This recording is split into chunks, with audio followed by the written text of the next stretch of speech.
ఇది మన టీజీవీ తెలుగులో మొట్టమొదటి in person interview. Welcome to the guiding voice Telugu.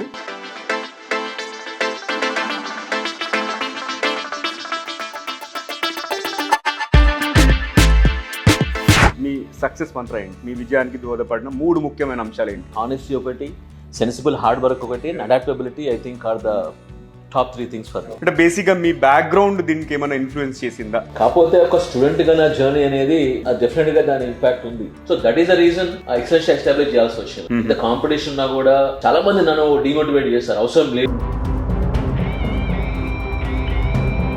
మీరు భారతదేశం మొత్తంలో కొన్ని ప్రామినెంట్ ఎడ్యుకేషన్ ఇన్స్టిట్యూషన్స్ లో పనిచేశారు కదా, ఆ అనుభవం మీకు నేర్పిన పాఠాలు ఏంటి? ఆర్గనైజేషన్ స్టార్ట్ చేసేది మనీ మీటింగ్ కోసం కాదు. ఈ మధ్య బాగా ఫ్యాషన్ అయిపోయింది, ఏదో 2-3 దగ్గరికి వచ్చేసి పార్ట్నర్ గా తీసేసుకొని కాలేజీ పెట్టడం. అది కాదు. ఎంప్లాయీస్ కమిట్మెంట్ ఇస్తే వాళ్ళు నెక్స్ట్ 4-5 years నీ దగ్గర డబ్బులు ఉండాలి, అవసరం అంటే ఆస్తులు అమ్ముకోవాలి.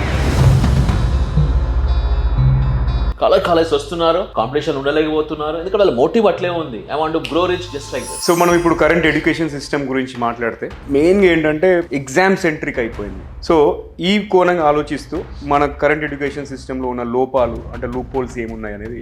Teachers are not properly trained. 10% class పాఠం చెప్తే 90% షుడ్ బి అవుట్ సైడ్. ఎందుకంటే there is no connection between what is learning, what he wants. Biggest blunder according to me, the biggest blunder is ignoring this kind of children in the education system. Excellencia methodology చూసుకుంటే పరీక్ష ఫలితాల కంటే అంటే నేర్చుకునే ప్రక్రియ మీద మీరు ఎక్కువ శ్రద్ధ పెడుతున్నారు కదా, దీనివల్ల ఏంటి బెనిఫిట్స్ అసలు? మన ప్రాబ్లం ఏంటంటే మనం టీచర్స్ కానీ పేరెంట్స్ కానీ జడ్జ్మెంట్ అయిపోతున్నారు.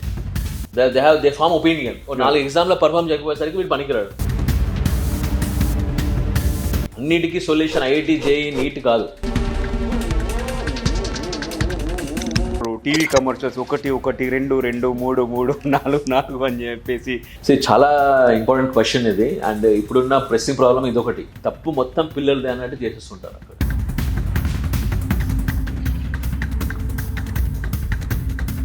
అంతేగాని స్టాండర్డ్ ఆన్సర్స్ ఇవ్వకూడదు ఎప్పుడు కానీ. నువ్వు సెట్ కావట్లేదు, నువ్వు చదవట్లేదు, నీకు ర్యాంక్ రావట్లేదు, నువ్వు పనికి రావు.